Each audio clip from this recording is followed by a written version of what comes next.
Get ready because the news cycle is absolutely on fire, and we're here to break it all down for you on Qualcomm Pulse. The pace is relentless, the updates are non-stop, and if you're not plugged in, you're missing out. Today, we've got a seismic shift in the global chip landscape that's sending ripples across continents. We're diving deep into the strategies and challenges facing the giants of the industry. You won't want to miss a single second of this. Stick around, because the biggest stories are about to unfold. You know the drill. Like, subscribe, and hit that notification bell so you never miss an update. Global chip landscape tremors. The US has made a significant move, revoking Taiwan's Semiconductor Manufacturing Co's (TSMC) authorization to ship key equipment to its primary China facility. This action effectively removes the fast-track export privilege known as Validated End User (VEU) status, which was set to expire on December 31st. What this means is that any future shipments of American chipmaking tools to TSMC's Nanjing site will now require specific U.S. export licenses. TSMC has stated they are actively evaluating the situation and are in communication with the U.S. government, emphasizing their commitment to ensuring the uninterrupted operations of their Nanjing facility. This development comes after the U.S. initially granted waivers to TSMC and other foreign chipmakers in China following sweeping restrictions imposed in 2022. The revocations for Samsung and SK Hynix's China plants were also recently revoked, with an effective date set 120 days later. These actions seem to occur despite some recent decisions by the U.S. to loosen export restrictions in other areas, including AI chips. The Commerce Department has indicated plans to grant licenses for foreign companies to operate existing facilities, but not to expand capacity or upgrade technology. The approval speed for these licenses remains a critical question, potentially leading to significant delivery delays, much like the thousands of held-up license applications reported previously. This revocation of VEU status brings back memories of past U.S. export control actions that severely impacted companies like ZTE and Fujian Jinhua, highlighting the potential for instability and disruption.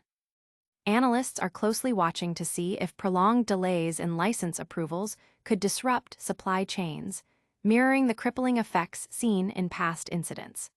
The situation underscores the delicate balance these global chipmakers must maintain in their China operations amid shifting geopolitical calculations.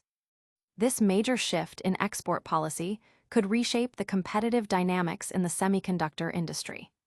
Next, we'll explore how TSMC's Nanjing fab specifically navigates these new regulations and what it means for its production capabilities. Foundry's China footprint under scrutiny.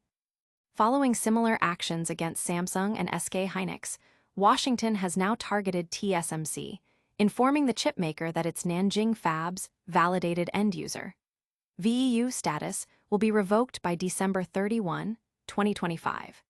This revocation means the plant will no longer benefit from blanket approvals for U.S.-controlled items and services, necessitating individual export licenses for future shipments. Taiwan's Ministry of Economic Affairs has clarified that only TSMC's Nanjing fab, which focuses on 16nm technology, is currently affected by these BIS export controls. This facility represents approximately 3% of TSMC's global capacity, a share expected to decrease, leading officials to believe the impact on Taiwan's overall chip competitiveness will be minimal. This contrasts sharply with Samsung and SK Hynix, who produce a much larger percentage of their memory chips in China, making them significantly more exposed to these U.S. restrictions. TSMC operates two fabs in China, an older 8-inch facility in Shanghai and the 300 plant in Nanjing. The Nanjing fab, which initially produced 16/12nm chips, has been adapting to tighter U.S. export controls, with plans approved to expand 28nm capacity. Currently, the Nanjing fab produces around 20,000 wafers per month at 16/12nm and 40,000 wafers per month at 28/22nm, primarily serving the automotive sector. In the first half of the year, TSMC's China subsidiary contributed approximately 2.6% of TSMC's total profits, with the Nanjing plant being a significant part of that contribution. This suggests a minimal direct financial impact on TSMC's overall operations. However, the situation poses questions for TSMC's China supply chain and its local competitors. While Chinese firms are advancing in certain manufacturing tools, they currently lack the complete equipment, particularly in lithography, necessary for commercial 16 nm production. If TSMC reduces its Nanjing output, Chinese foundries like SMIC and Hua could potentially gain market share, provided they have the necessary capacity to absorb the shifted demand. The feasibility of TSMC replacing U.S. equipment with Chinese alternatives remains uncertain, especially given the stringent qualification processes required for advanced chip manufacturing. While the direct financial impact on TSMC might be limited, the broader implications for the chip supply chain and China's domestic semiconductor industry are significant. Next, we'll delve into the specific regulatory changes and their immediate effects on operations. Export controls tighten on Nanjing fab.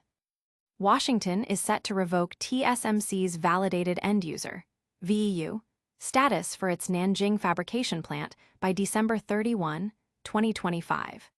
This decision will end the blanket approvals for U.S.-controlled shipments to the facility, requiring suppliers to obtain individual U.S. export licenses for tools, spare parts, and specific chemicals. TSMC is currently evaluating the situation and engaging in discussions with the U.S. government to ensure its Nanjing operations continue without interruption. This policy shift represents a tightening of controls rather than an immediate shutdown, but the need for individual licenses introduces a layer of uncertainty and potential for delays. The U.S. has already revoked VEU status for facilities operated by Samsung and SK hynix in China, adding approximately 1,000 license requests annually to the process. While TSMC's case was not formally published in the Federal Register, the practical outcome is the same: an increased need for licensing. Taiwan's Ministry of Economic Affairs estimates that the Nanjing fab accounts for about 3% of TSMC's total output. The facility, which began production in 2018, contributes a modest share to TSMC's revenue. The chips produced there include 16nm 12nm FinFET and 28nm class logic. Despite producing older generation chips, the Nanjing fab relies on advanced etch, deposition, metrology, and lithography equipment. The revocation of VEU status could disrupt these operations by slowing down the acquisition of necessary components and tools. This move mirrors the U.S. strategy to close perceived export control loopholes, as seen with the earlier actions against Samsung and SK hynix. Although TSMC's footprint in China is smaller than its South Korean counterparts, the timing of license approvals remains a critical factor for operational predictability. The likelihood of TSMC replacing its U.S.-sourced equipment with Chinese alternatives is considered low, particularly for lithography systems. Even if substitutes were available, the requalification of manufacturing processes could negatively impact yield and production efficiency. Should TSMC's output be constrained, Chinese foundries such as SMIC and Hua might benefit by capturing displaced orders, assuming they possess adequate production capacity. This intricate web of regulations and supply chain dependencies highlights the challenges faced by global chip manufacturers. Now, let's look at how Taiwan's government views this development and its potential impact on the nation's semiconductor leadership. Taiwanese ministry downplays impact of VEU revocation. The U.S. decision to revoke Taiwan's semiconductor manufacturing COS, TSMC, validated end user, VEU, status for its Nanjing fab, effective December 31, 2025, will not diminish Taiwan's semiconductor competitiveness, according to the Ministry of Economic Affairs, MOEA. TSMC has acknowledged receiving the notification and is actively evaluating measures to mitigate any potential impact, including ongoing communication with U.S. authorities. The MOEA emphasized that the Nanjing fab contributes only about 3% to TSMC's total output, and an even smaller fraction to Taiwan's broader semiconductor industry. The loss of VEU status means that the facility will no longer have automatic authorization for importing restricted products from the U.S. Commerce Department's Bureau of Industry and Security, BIS. Instead, it will be required to apply for individual licenses, which the ministry notes could affect the predictability of future operations. The MOEA has pledged to maintain close communication with both the U.S. government and TSMC to stay informed and offer support if necessary. It was also pointed out that the BIS has revoked VEU status for other semiconductor fabs in China, including those operated by Intel, Samsung, and SK Hynix, indicating that this decision is part of a broader policy and does not specifically target Taiwan or TSMC. This broader application of the policy aims to close perceived loopholes in export controls. While the loss of the waiver introduces operational uncertainties due to the licensing process, the relatively small contribution of the Nanjing fab to TSMC's overall capacity and Taiwan's industry suggests a contained impact. The focus remains on ensuring that any disruptions are managed effectively through diplomatic channels and operational adjustments. While the official stance from Taiwan suggests a manageable impact, the global implications of these semiconductor policy shifts are far-reaching. Let's wrap up with a quick recap of all the major stories we've covered today. And that's a wrap on today's essential updates. We saw the U.S. revoke TSMC's export waiver for its China operations, signaling a major shift in global chip manufacturing regulations. We then delved into how TSMC's Nanjing fab will navigate these changes, with a focus on its production capacity and potential impact on the supply chain. We also examined the specific regulatory hurdles TSMC faces with the loss of its VEU status, detailing the new licensing requirements.